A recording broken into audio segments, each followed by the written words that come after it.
Good afternoon, my name is Ola Tamanova, and I want to thank everybody who joins us in Ukraine Media Center Ukraine Forum. It's been 10 years of the war, and today is day 530 of the full-scale invasion of our homeland by Russian aggressor. And now we will be talking about the harvesting campaign and about the sales of Ukrainian grain. Joining us online is Dmytro Solomchuk, People's Deputy, a member of the Parliamentary Committee on Agrarian and Land Policy. Good afternoon, Mr. Dmytro. Good afternoon, Mr. Dmytro. So let's talk about the harvesting campaign. What are the conclusions, the interim conclusions? How much harvest are we about to have this year? Well, we expect to get about 70 million tons. Well, for example, there are delays with harvesting in the west of Ukraine due to weather conditions. In the south and in the east, the harvesting campaign is almost over, and we expect to start harvesting the sunflower. So we are currently near Izum. We visit the farmers who were affected by the war. They haven't sown any winter crops. They've sown only sunflower, but nobody wants to come there to harvest due to the security situation.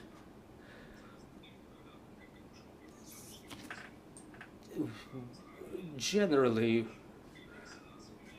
we've harvested 18 million of sunflower.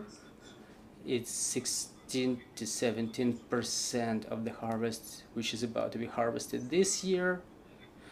In the deoccupied territories in Kherson, Mykolaiv, and Kharkiv regions, along with Sumy region, the harvesting campaign is going on in the most difficult way. The people go out in the field risking their lives. Sometimes they put on personal body armor or they reinforce their vehicles with some metal sheets, but every day they go out there in the field risking their lives, and all the Ukrainians should appreciate it, should value their lives.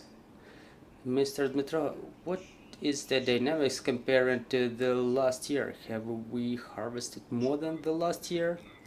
Well, counting the dynamics, this year the harvesting campaign is going on faster than the last year, because last year western and central Ukraine,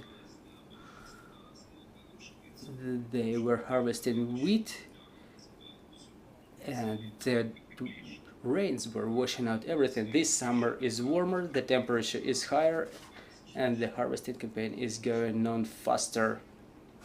Talking about the prices for the food products, what should we expect? Should we expect any growth of prices due to complication of exports? For Ukraine, the food prices will be stable. Taking the vegetables, for example, prices for some vegetables fell 60 to 70%. Talking about the dairy products or bakery, the level of prices will remain the same until winter, and then we'll see what's gonna happen to the harvesting systems, because the cost of bread is made up of the human labor cost and the prices of energy carriers. But there are some problems with logistics. Sometimes logistics becomes incredibly expensive, and this is the question everybody is asking right after the demining. This is something of everybody's concern. Well, I cannot help but asking you about the problems related to the exports which are faced by our agrarians. What are the news in this area? We see that now all Ukrainian government agencies work on all levels to arrange this process. Are there any news there? Right, Agrarian Committee, the Parliament and the Office of the President all together work on arranging the experts, but unfortunately the circumstances we're having the war, they significantly alter the logistics. Russians inflicted significant strikes on our port infrastructures, which needs to be renewed. It takes time, it takes funds. Everybody is in negotiations with the European countries and their levels to open the free transit. Unfortunately, we don't have some significant achievements in this area. Our main task today is to harvest all the crops and take in Kharkiv, Sumy, Kherson regions. The harvest is right under the open sky because all the storage facilities are destroyed, so we try to provide them with the sleeves so they can store their harvest. And I think somewhere in November the countries of Europe will start asking us to export our wheat and corn, because France, Spain, Portugal are the countries that don't have the forecasted amount of harvest due to very hot weather. Many fields have dried and they harvested way less than they expected. They have their animal husbandry systems developed and they will need fodder for them, and the cheapest logistics and the products that they need is available from Ukraine.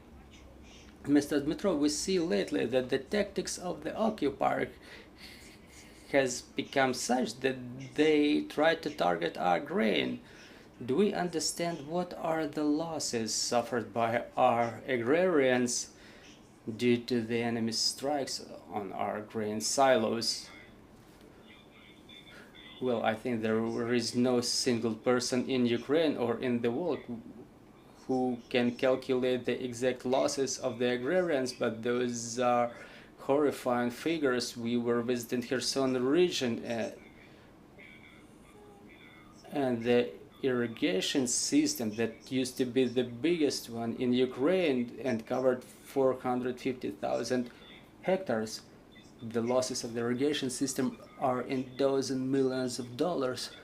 In Kharkiv region, the agrarians suffered significant losses as well.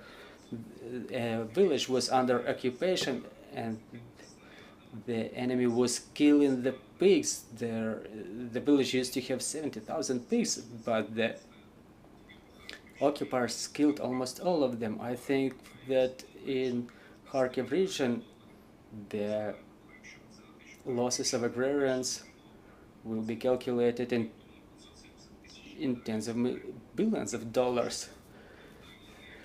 Well, you can calculate the amount of under-received profit from 575,000 hectares. So the average will be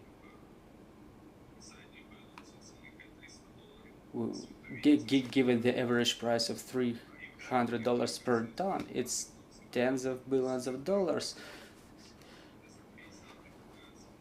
So people try to demine the fields themselves.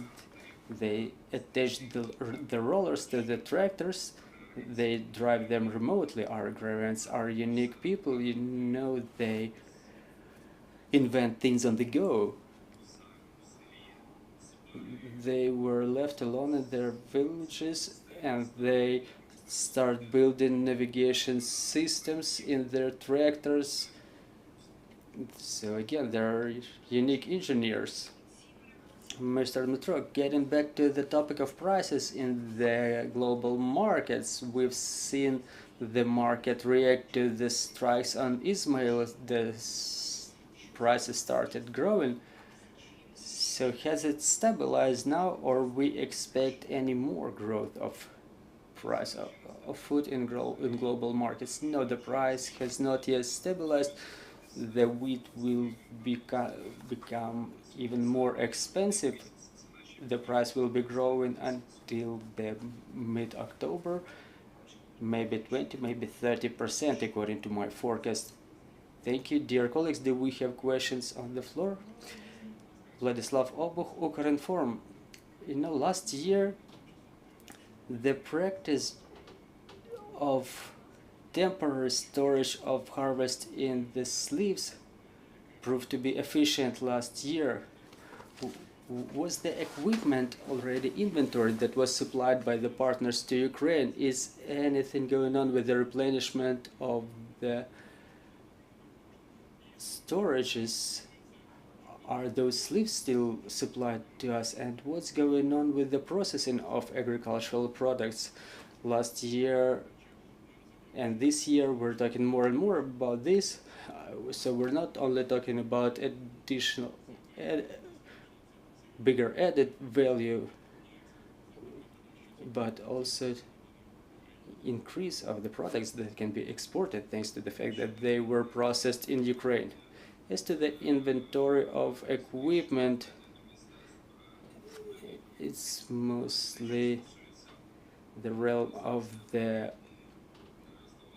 Ministry of Agrarian Policy. As to the sleeves, they were provided by both ministry and private donors, but the sleeves are only one-off use. The agrarians have used all of them, and then they can continue using them as the film to cover something in the damaged facilities, or sometimes they store it right on the ground.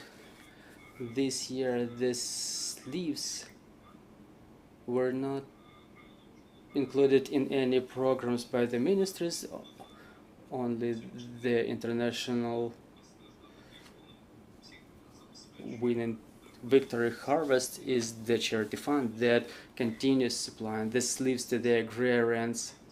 This is the only fund working with the affected agrarians. And as to the processing, the central and western Ukraine increased the number of facilities for pasta products. That there is another big factory being built by our Ukrainian, or several factories built by Ukrainian enterprises, but we need more profound processing. Like everybody says, like, let's export flour, but there are no such extensive number of customers. If you enter a shop in Europe, you may see what is the range of products in demand abroad. And now the Ukrainian products are being already supplied to the European markets. I mean, dairy products and other types of products. I mean, ready-made food. Yes, the processing facilities are imagined, but it's clear that during the war, people don't invest as much because some may risk all of their funds. It's up to the private businesses. The government cannot regulate anything here. We can just support them in a number of things, in solving bureaucratic problems.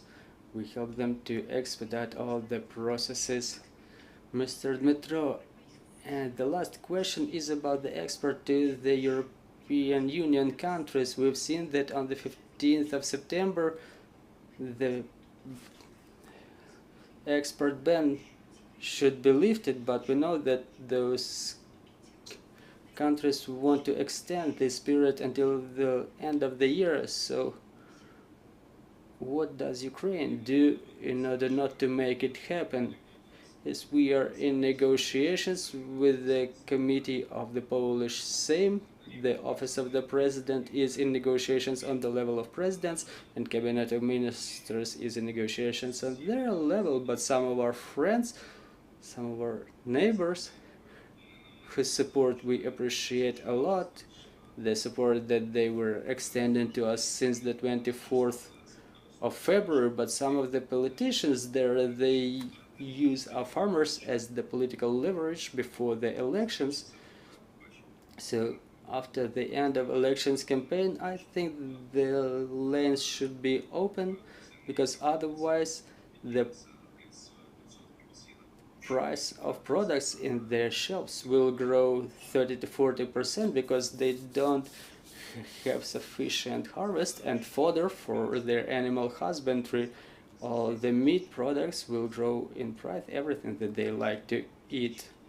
Thank you very much for joining our broadcast. I'm reminding you, dear colleagues, joining us was Dmytro Solomchuk, People's Deputy and the member of Parliamentary Committee on Agrarian and Land Policy. Our next briefing is at 2 o'clock. We'll talk about the situation in the Black Sea, and we'll talk about the attacks on the Russian vessels. Joining us will be Dmytro Pletenchuk, spokesman for the Ukrainian Navy. So stay tuned. Let's work together for our victory. Glory to Ukraine.